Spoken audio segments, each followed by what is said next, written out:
Once upon a time, in a large coastal city where opportunity was everywhere and follow-through was rarer than people admitted, there lived a 25-year-old woman named Nadia. Nadia had tried motivation. She had tried it seriously and repeatedly and with genuine effort.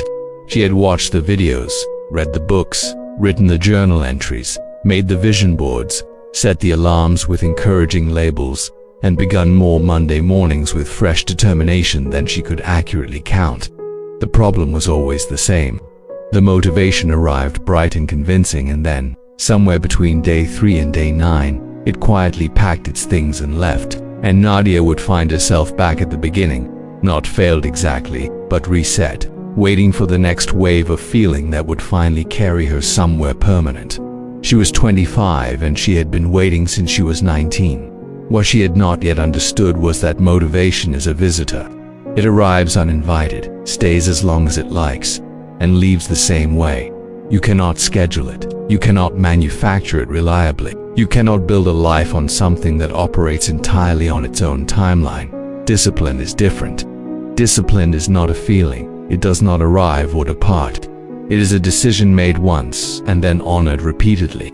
Not because it feels good, but because the alternative, another year of waiting for the feeling, costs more than the discomfort of simply beginning. Nadia did not understand this distinction yet, but she was about to. Her neighbor in the apartment directly above hers was a 38-year-old woman named Christine.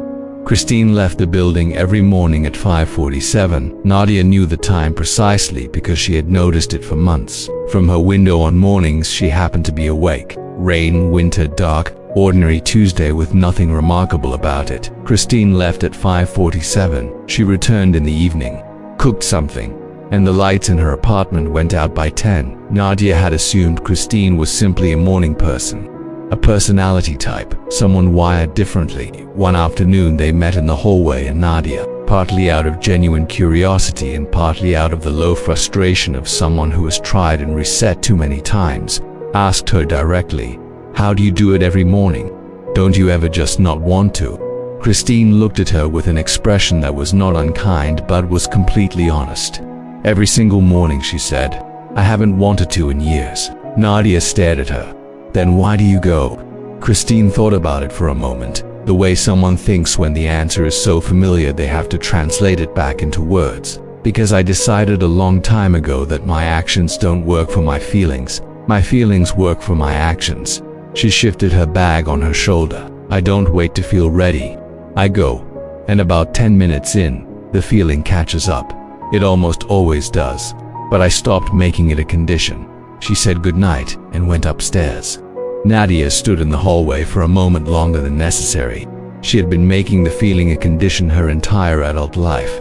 Every new start had been contingent on feeling sufficiently motivated, sufficiently ready, sufficiently certain that this time would be different.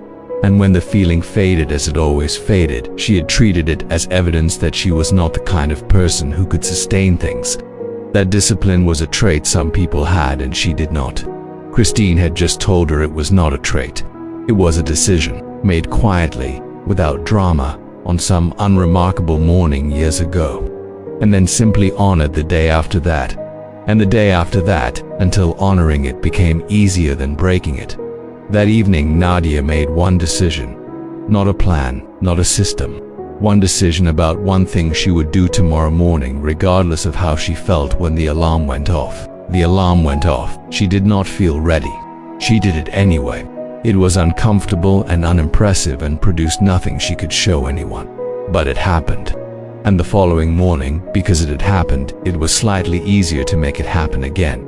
Not because motivation had arrived, because the decision was already made, and making it again required less than making it the first time. Weeks passed, then months. The work she had been circling for 2 years began slowly and without ceremony to accumulate into something real. Motivation visited occasionally. When it did, she welcomed it. It made the work easier and faster, but she no longer waited for it.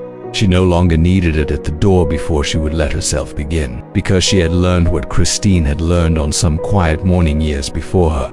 Motivation is the guest that comes and goes. Discipline is the house. And you build the house first.